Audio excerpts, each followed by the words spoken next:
Bonjour à tous, bienvenue. Voici l'actualité de ce mercredi 8 avril. Ils sont 4 Vendéens à vivre l'aventure. Dans quelques jours, ils quitteront le port de La Rochelle à bord de l'Hermione. Ce grand navire est la réplique identique du bateau de Lafayette qui a rejoint les États-Unis en 1780.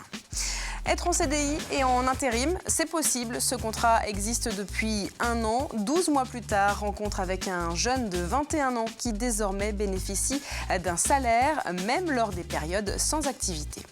Enfin, immersion totale dans les tranchées de la Première Guerre mondiale. Le Puy du Fou propose au public un nouveau spectacle vivant. 3 jours avant l'ouverture du parc, visite en avant-première à la fin de ce journal. Mais avant de développer ces titres, on va profiter un instant de ce temps enfin printanier. Ce mercredi, vous avez été nombreux à prendre votre pause déjeuner au soleil. Exemple au Sables d'Olonne où tout de suite l'atmosphère prend un air de vacances. Vous le voyez sur ces images de Delphine Ledu. Au Sables d'Olonne, le thermomètre a d'ailleurs affiché plus de 18 degrés aujourd'hui. Mais pour une fois, c'est à La Roche-sur-Yon qu'il a fait le plus chaud puisque les températures ont dépassé les 19 degrés. Mais dans les terres ou sur la côte, le soleil redonne évidemment le sourire. Franchement, j'ai l'impression qu'on est en été un peu quand même. Le soleil est beau. C'est bien, je suis très bien. Là, je bouquine, très bien. Je suis une jeune retraitée. Qu'est-ce que tu fais? Un château. C'est ton premier château? Oui. On sort avec les enfants, on va un peu sur la plage pour qu'ils s'amusent un peu avec le sable, puis profiter surtout du soleil. Et puis pour ceux qui n'auraient pas pu en profiter aujourd'hui, sachez que demain sera la plus belle journée de la semaine.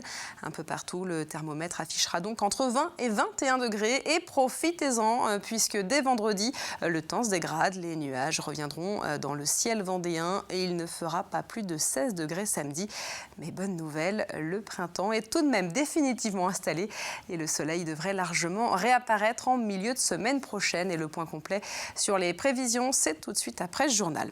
Avant ça, on va se rendre chez nos voisins de Charente-Maritime. Là-bas, sous un grand soleil également, l'Hermione se prépare au départ. Alors l'Hermione, c'est ce grand navire qui quittera le port de La Rochelle dans quelques jours, direction les États-Unis. C'est aussi et surtout la réplique du bateau du marquis de Lafayette. En mars 1780, il s'est rendu aux États-Unis pour soutenir les Américains durant la guerre d'indépendance.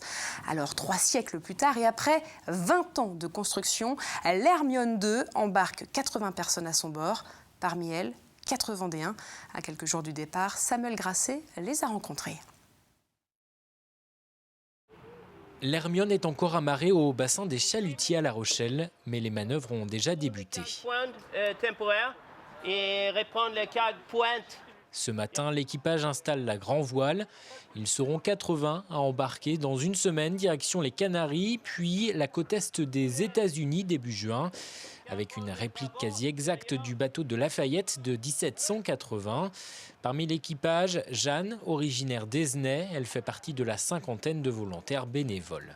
J'ai le sentiment d'avoir beaucoup de chance et même un honneur de participer à cette belle aventure et ce grand challenge humain, cette aventure humaine, ce travail d'équipe formidable. Et ouais, voilà. Je pense que quand on va quitter le bassin des Chalutiers la semaine prochaine, il y aura énormément d'émotions, il y aura des larmes. Parmi l'équipage également, Alix, originaire de Poiroux. Elle qui est habituée à cuisiner sur des bateaux, sera chargée de préparer les repas pour 80 personnes chaque jour. J'ai l'habitude de cuisiner en fonction du temps, par exemple, les trucs quand il y a du gros temps, de la pluie et tout. C'est important que les gens qui sont sur le pont, ils mangent bien, qu'ils soient calés quoi, pour tenir le coup. C'est assez important en mer de bien manger parce que ça permet de ne pas avoir le mal de mer, par exemple. Avec le départ de l'Hermione, c'est une aventure de près de 20 ans qui aboutit. Déléguée générale de l'association Hermione Lafayette, la chalandaise Maryse Vital a vécu au quotidien cette aventure depuis le début. Je dis de temps en temps que ça pouvait plutôt être une galère qu'une frégate à certains moments. Non, c'est une aventure compliquée, une aventure humaine compliquée, des moments de doute, oui, mais jamais à se dire que ça s'arrêterait. En tout cas pour ma part, même si j'ai penser parfois, me dire il faut vraiment que j'aille faire autre chose, mais c'est un peu un piège parce qu'on veut toujours aller jusqu'au bout et voilà, aujourd'hui on est au bout de quelque chose mais il y a encore autre chose derrière. L'aventure de l'Hermione va continuer. Après une dizaine d'escales du côté de Philadelphie, New York et Boston, la frégate reviendra en France au mois d'août, d'abord à Brest, puis à Rochefort. L'Hermione devrait ensuite alterner entre navigation et visite à terre. Au chapitre économie à présent, on peut être à la fois en intérim et en CDI. C'est en effet possible depuis 1 an. Le salarié est donc toujours embauché par une agence d'intérim, mais ce nouveau contrat lui garantit un salaire mensuel, même lors de périodes inactives. 12 mois après le lancement du CDI intérimaire, des contrats commencent à voir le jour. Exemple à la laiterie de Maizet avec un jeune de 21 ans. C'est un reportage d'Aurélie Horner. Alan est intérimaire en CDI. Diplômé en tant que maître nageur, il s'est lancé dans l'intérim il y a quelques temps car il ne trouvait pas de travail dans son domaine. Quand on lui propose ce CDI, il n'hésite pas longtemps. Moi j'ai trouvé que c'était une opportunité. Pour moi ça me faisait un boulot fixe surtout quoi. Parce que bon, l'intérim ça dure qu'un temps et au moins un CDI c'est l'assurance d'avoir du boulot. Ça n'a pas changé grand chose non plus. J'étais ici avant en intérim, je suis ici en CDI donc c'est la même chose. Sauf que le contrat n'est pas le même. Et le salaire non plus. Le salaire a un petit peu baissé. Mais bon, baissé le salaire elle-même, mais on n'a plus les primes qu'on avait en fin de mission. Mais bon, de toute façon les primes qu'on n'a pas elles sont récupérées pendant les vacances. Sécurité de l'emploi, diversité des missions, le CDI intérimaire présente quelques avantages. Ça permet de sécuriser son parcours professionnel et personnel. Pour lui, ça lui garantit donc un minimum de rémunération tous les mois. Ça lui permet aussi d'être formé pendant les intermissions. On va vraiment les former sur les métiers qui sont présents sur le bassin d'emploi. Et puis s'il y a une période où il n'y a pas de travail, ils ont quand même ce minimum garanti.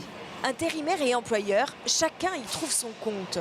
Au niveau de la fromagerie, on a une saisonnalité au niveau de la fabrication et donc on a 2 grosses périodes dans l'année pour lesquelles on a besoin d'avoir des intérimaires. On a un intérêt au niveau de l'autonomie de la personne parce qu'on travaille sur le long terme.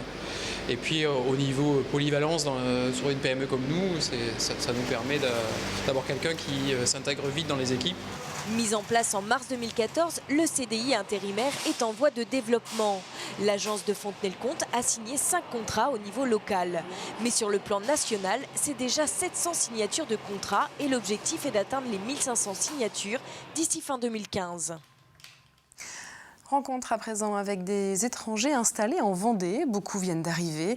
Pour eux, la première étape est donc de se familiariser avec la langue française. Ils suivent alors des cours grâce à l'association Adéquation.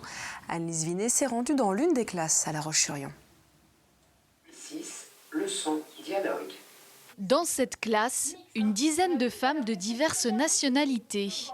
Toutes sont ici pour apprendre le français. Parmi elles, Marcel, 16 ans, camerounaise. Arrivée en France il y a 4 mois, la jeune fille n'avait jamais été scolarisée jusqu'à maintenant.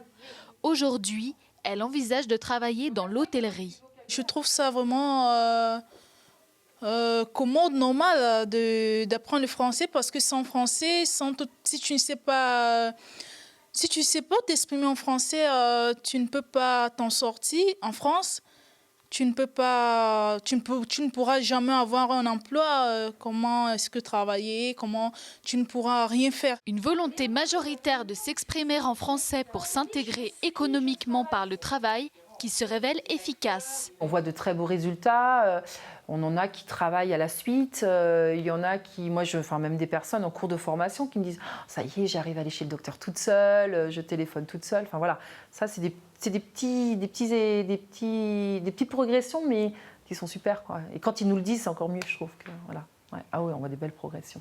Pour Karine, originaire du Pérou, cette formation représente la possibilité de pouvoir communiquer avec son mari qui, lui, est français, mais également de travailler. Normalement, je travaille au Pérou comme secrétaire.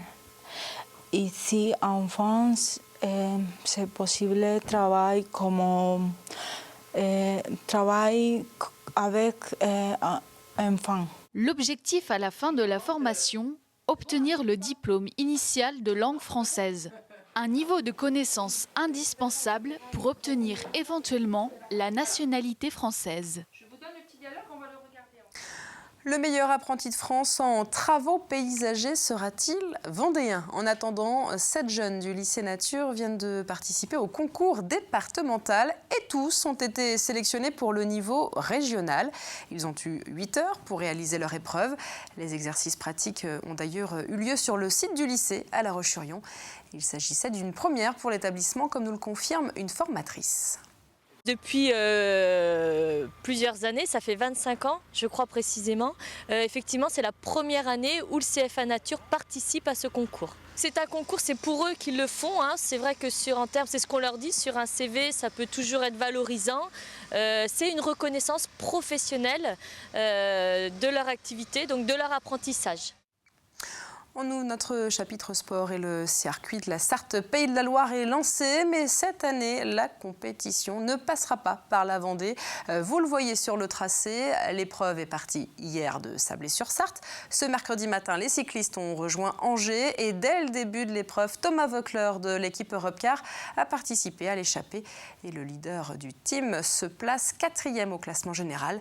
La journée s'est ensuite poursuivie avec un contre-la-montre. On reste dans le sport, mais on va maintenant découvrir une discipline encore peu connue. Il s'agit du hand-fit en Vendée. Ils ne sont que 2 clubs à proposer l'activité, à Pouzauges et aux Herbiers. Et c'est là-bas que s'est rendue Delphine Ledu pour suivre une séance. Échauffement articulaire pour commencer la séance. Comme chaque semaine, ce groupe se retrouve pour pratiquer le hand-fit, une discipline qui mélange le handball et le fitness. C'est du plaisir, de la santé et du handball. À travers l'activité handball, on va se mobiliser, on va essayer de retrouver une certaine forme de santé, on va essayer d'être dans le travail d'équilibre, dans le travail un petit peu cardiovasculaire, histoire de se sentir mieux dans son corps et du coup d'être mieux soi-même. Équilibre, coordination, cardio. Pendant 1 heure, les pratiquants enchaînent différents ateliers. Le hand-fit, une nouvelle discipline qui contribue à améliorer sa santé et permet également au club de le proposer à un nouveau public. L'idée, c'était d'être dans le développement du club et d'offrir des nouvelles offres de pratique justement au niveau des herbiers, et notamment quelque chose qui n'existe pas dans les autres associations. Et quand la fédération a mis en place le hand-fit, on s'est un petit peu penché sur le dossier, ça nous a beaucoup intéressés. Durant la séance, des séquences de jeux sont au programme. Pour certains pratiquants, le hand-fit est avant tout un sport où le plaisir est l'élément essentiel. Ça me convenait au niveau musculaire où j'avais mal, tendons, muscles, et ça fait 3 vendredis que je le fais et je me sens mieux. Pour garder la forme, et puisque mon fils fait du hand, et on a proposé au niveau du club, et puis voilà, je me suis dit tiens, je vais tenter, puis ça me plaît bien. Il y a une ambiance conviviale, et puis voilà, on se prend pas au sérieux, et puis tout va bien, quoi. Retour au calme, la séance se termine avec un exercice d'automassage. Objectif, détendre les fibres musculaires à l'aide d'une balle. Un petit mouvement très simple à réaliser et relaxant. À la veille des vacances scolaires, le parc du Puy du Fou ouvre à nouveau ses portes. À partir de samedi, le public pourra donc découvrir le nouveau spectacle du site.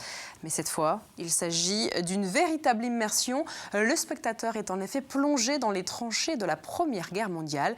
Il y a bien sûr les bombes, les soldats, mais également l'histoire d'amour entre un poilu et sa fiancée. Visite en avant-première des Amoureux de Verdun avec Grégoire de Châtillon.